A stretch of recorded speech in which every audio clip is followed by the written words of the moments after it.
大家好，我是阿健，做一个温暖的厨师。您家孩子要是挑食不愿吃饭，你就像我这样做一个可乐鸡腿，鸡肉鲜嫩多汁，口感浓郁醇厚，特别下饭。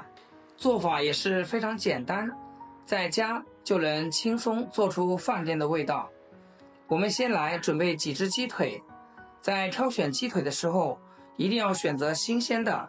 价格虽然贵一些，但是做出来的口感会更佳，而且更加健康。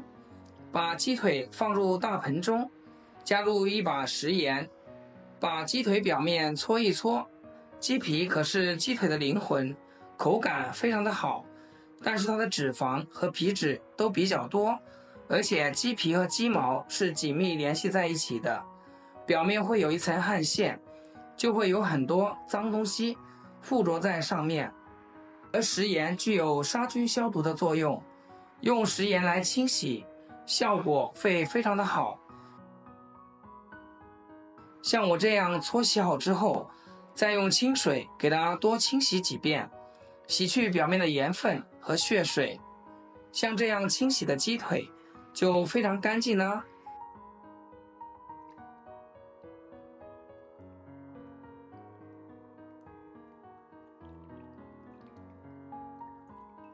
清洗好之后捞出，控干水分，再来切些配料，准备几粒去皮大蒜子，用刀将蒜瓣切成大小均匀的块状，也可以根据自己的喜欢切成薄片。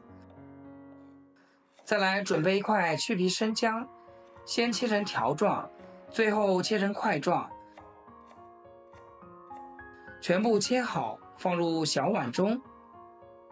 然后来处理一下鸡腿，在鸡腿的两侧都打上花刀，这样鸡腿更容易吸收料汁的入味。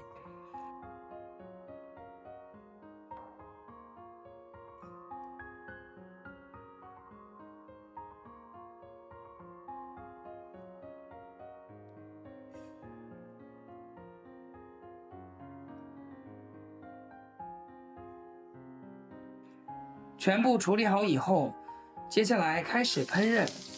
起锅烧油，油热把鸡腿一个一个下入锅中，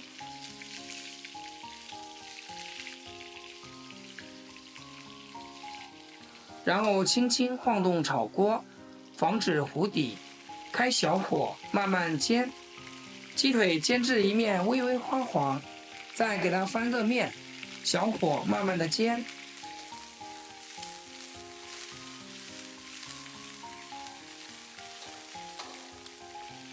另一面也要煎至焦黄时，再次翻面，煎至鸡腿表皮焦黄，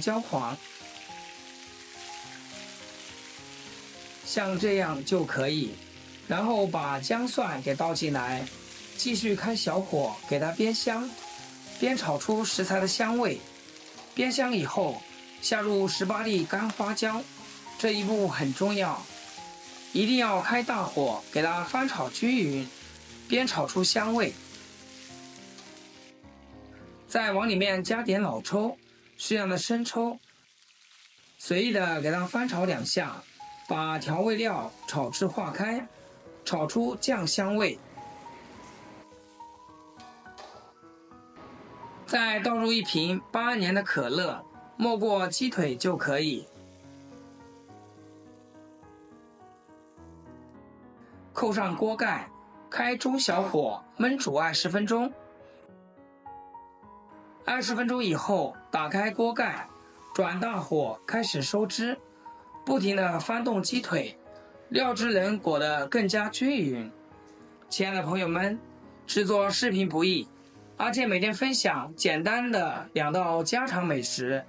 要是今天这道可乐鸡腿对你厨艺有所提升的话，请记得给阿健点个 like 或者评论转发出去，让更多朋友学会。非常感谢大家的支持和鼓励。锅内汤汁变得非常浓稠，完全裹在鸡腿上时，撒上一把黑黑的白芝麻，点缀一下，成品会更加的美观。出锅鲜香嫩滑，口水不争气的从眼角流了出来。这样做出来的可乐鸡腿，味道层次丰富，入口浓郁鲜香，令人回味无穷。拿它来下米饭，简直是绝了。你要是把它学会了，大人小孩抢着吃。喜欢的朋友就赶紧收藏起来试试吧。好了，今天视频就简单分享到这里，咱们下期视频见。视频的最后，祝大家天天开心，8颗牙齿晒太阳。